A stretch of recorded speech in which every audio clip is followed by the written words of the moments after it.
How you doing? Anthony Ferraro here at Create Sci-Fi. Today we're going to make some post-apocalyptic props. On a budget, of course. Very simply, very easily. A while ago I made a frying pan, and the reason I did that is somebody that I know was working on sort of a post-apocalypse project, a short film, and you know, it's a friend, so I said I would help with some props. And so the first thing I do is, you know, I break down the script and I see what's what. I just sort of notate what's props, what's costumes, special effects, visual effects. I said I could help the cause, and I decided to make a few hand props for them. What I did in this case is I went to Amazon, right? So I think it's a very great tool, especially Amazon Prime, right? Because you're gonna be able to just comb through everything. You're usually gonna find exactly what you want, and then you can order it. So let's do a little Amazon Prime. So I had a $20 budget. I went through and I found this canteen, which was a few dollars. And then the main thing were these binoculars, which were under $10. And then I have to do an injection, a syringe. So I found these syringes, right? So it's like 2 days later, got my Amazon, right? So it all happens pretty quickly. Now, because you know, I'm always on a schedule to make these videos, the syringe is gonna come tomorrow, right? So I'm gonna show you what we did. All right, so yeah, I probably should have opened this first. So there's the binoculars, just a little pair of binoculars. And then, yeah, so the canteen. So then we have this canteen, which is plastic. I'm gonna make that look like metal. I'm gonna ding it up. We have the binoculars. Again, it's post-apocalypse, so I want to make these look like they were put together with spit and chewing gum. And then I just went to the local pharmacy, you know, like a big brand like CVS, Rite Aid, whatever's going on where you live. Walgreens probably even. And these are the syringes for medicine, right? Like if somebody can't take medicine, you put it in there, you squirt it out. And I'm okay with doing this as a sub because this was $2.79, right? Under $20, we're gonna make some post-apocalypse props. I'm gonna purposely do this in a day, right? So I'm just gonna show you what we can do with this stuff in a couple hours. All right. Enough for me, let's get to it. All right, so let's kick it off with this canteen. I want to do this first because I know I want to do a metallic base layer that I'm going to simulate paint chipping from. So we'll get to work on this first. First thing we got to do is get rid of this text. I use a file first. Then I use a 100 grit sandpaper. I'm not really concerned with this being smooth. I want this thing to be pretty rough for wear. So now I'm just sanding it down. Here it occurred to me, oh, people will be drinking from this. So I taped off the top. Probably should have started with that. All right, so now I have this in a good place. And now I'm taking files and I'm just making gouges, little dings and things that'll be a little deeper than the paint detail. And I hit it with my Dremel tool. I just want to do some, you know, maybe some pock marks from mortar or from rocks, who knows. Now I'm taking my heat gun and I want to put one really big ding in this, almost like it got hit with a shotgun shell or something. So be careful with this. You don't want to melt through the plastic. So a couple of trial and errors, and now I just take the end of my file there and I put a little divot, and that looks good. So I'm going to hit that first with some black primer. And then once that dries, now I'm going to hit it with this chrome metallic, some kind of silver, so I can have the undercoat. So now we're going to take a look at these binoculars. They're little, but you know, we were on a budget. So first thing I'm going to do is go through and just get rid of any text. I use a nail file for this, a little sanding stick. The black metallic I want to keep. I'm not going to paint this, so really I go right into sort of doing the treatment on this. So first thing I do is take off all the plastic eye cups, and you're just thinking about the story. Like, those things wouldn't have survived. These were probably found in the garbage. I'm just taking my various files, and I'm just putting gouges in this. And then I'm taking steel wool to get rid of other remnants of text. And also, I just want to dampen, dull the whole thing. So now I'm taking the sandpaper, and I definitely don't want these lenses to reflect light as if they're pristine. I'm going to take my Dremel tool, and I'm just going to put like really severe scratches on here, because they will reflect the light, and it'll be strange if you have this damaged piece and then these like pristine lenses.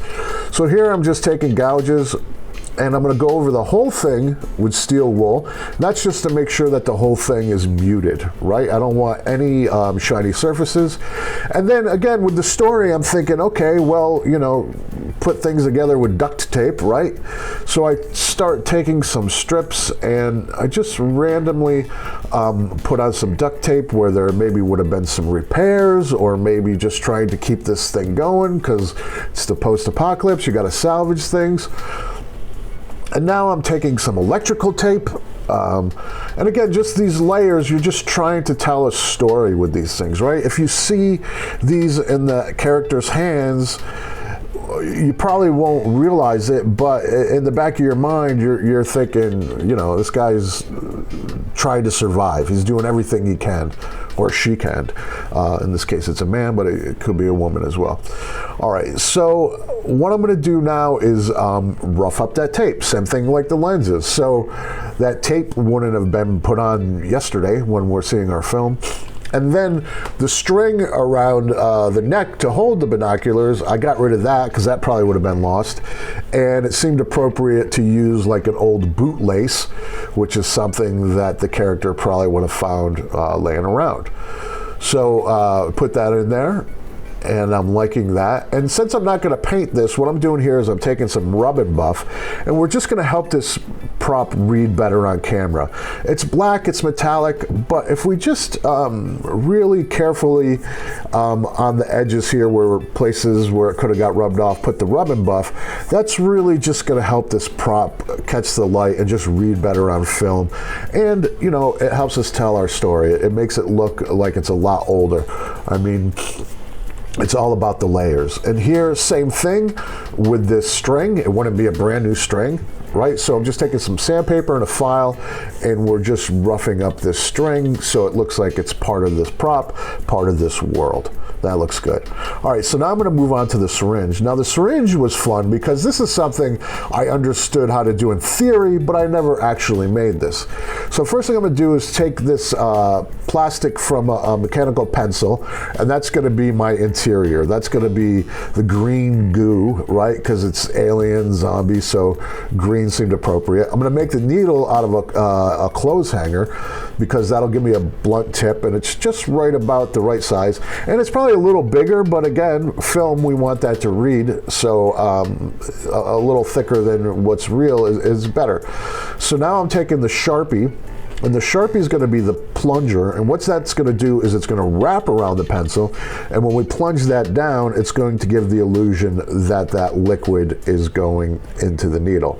So now I'm just sanding, fitting. Again, you know, I say this all the time, square peg, round hole. We're putting things together that aren't supposed to be put together. So it's all just a process, and then there, I'm starting to see the light at the end of the tunnel. So now I need a spring.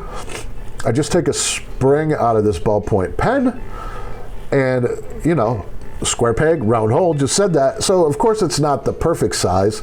So I just take some super glue, and I carefully attach that spring to the end of the needle. And now more sanding, more fitting. This is step by step. I hope this is illustrating that, you know, it's a process. There's no directions A, B, and C. There's a theory, there's an idea, and then you start messing around with things and tuning them until it all works. But now it's starting to come together. So my problem now is that it just sort of dances around in there. So I'm going to take a piece of foam to center my core piece. Now, you need to tell the story, right? So in my mind, this foam piece that's going to center it is just it's like a gasket or something. So I fit this onto the plunger, and I'm going to put some super glue on here, and then this is going to keep everything snug inside and allow this to work. And, you know, solving these problems aesthetically, it looks a little better. So now that's working. So here's the plunger. So the plunger almost works perfectly, right? That's our Sharpie. So what I'm gonna do is take a piece of foam, and like we did on the inside, we're gonna put this piece of foam on the outside, and what that's gonna do is going to create just the slightest bit of friction on that plunger, and then that'll help us when we're, you know, using it, to give that feel and to keep things just from, you know, jumping all around.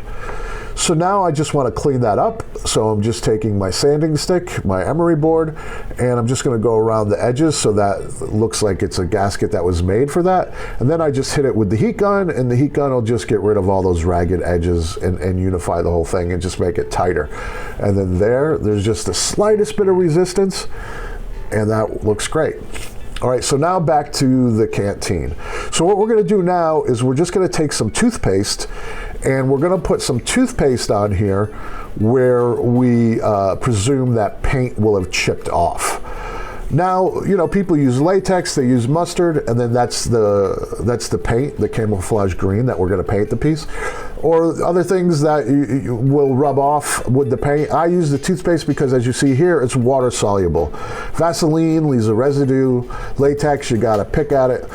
And then that comes off really easily. And now we have our paint chipped effect, and then there's the cap that I did off screen. So now we're just gonna weather everything. Well, the binoculars and the canteen. I'm not going to weather the syringe. So now just some black and some burnt sienna, and I'm just going to get that really waterlogged. I'm just going to put a light coat over the prop, and this is, you know, 90% of this is going to get wiped off, but what'll happen is a little bit of that brown, a little bit of black will get stuck in the creases and crevices. Same thing with the binoculars. I just give this a once over. Now when things are primarily black, like these binoculars, I'll go more with the burnt sienna.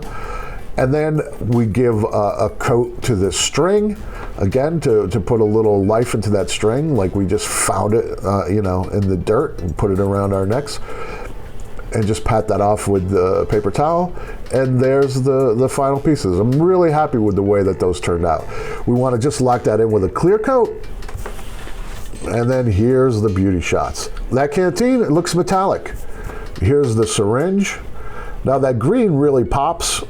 So that looks like a green sort of sci-fi alien liquid. And here's the binoculars. Really happy with the way those came out, the way they're dinged up. And here's the set. For only $20, that's going to add a lot of value to your production. That was a lot of fun, right? And not space guns or alien armor. Probably in my case, it would be space zombies. But my hope is that sort of gave you an idea of what you could do low cost, high impact, right? Just some inexpensive stuff off of Amazon, a couple hours. And like I always say on this channel, even if this is not exactly what you need, the principles are universal, right? So hopefully this gave you an idea of, oh, I can do this. And I'll say again too, if you don't have a budget and you're doing everything yourself, and you need a couple specific props to your script, don't just go on Amazon or dollar store or whatever and just buy them and put them in the film. If you don't have time for this, or you don't have the inclination or the help or the support, just at least just kick it down the road, rub it around in your yard, right? Drop it down the stairs, just to give it a little bit of life, right? Okay, well, I'd say the only thing left to do is to fire it up, but these are zombie props. I guess we could see if the alien zombie serum works, right? All right, let's fire this up.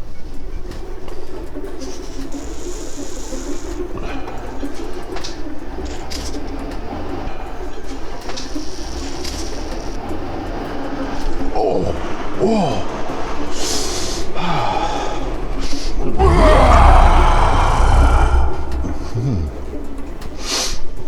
Well, I guess it's just a prop. It doesn't work. Back to the drawing board.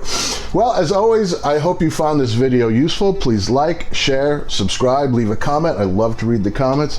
And be sure to check out our t-shirt store. Buying these t-shirts really helps out the channel. Well, as always, I'm just here to help make sci-fi.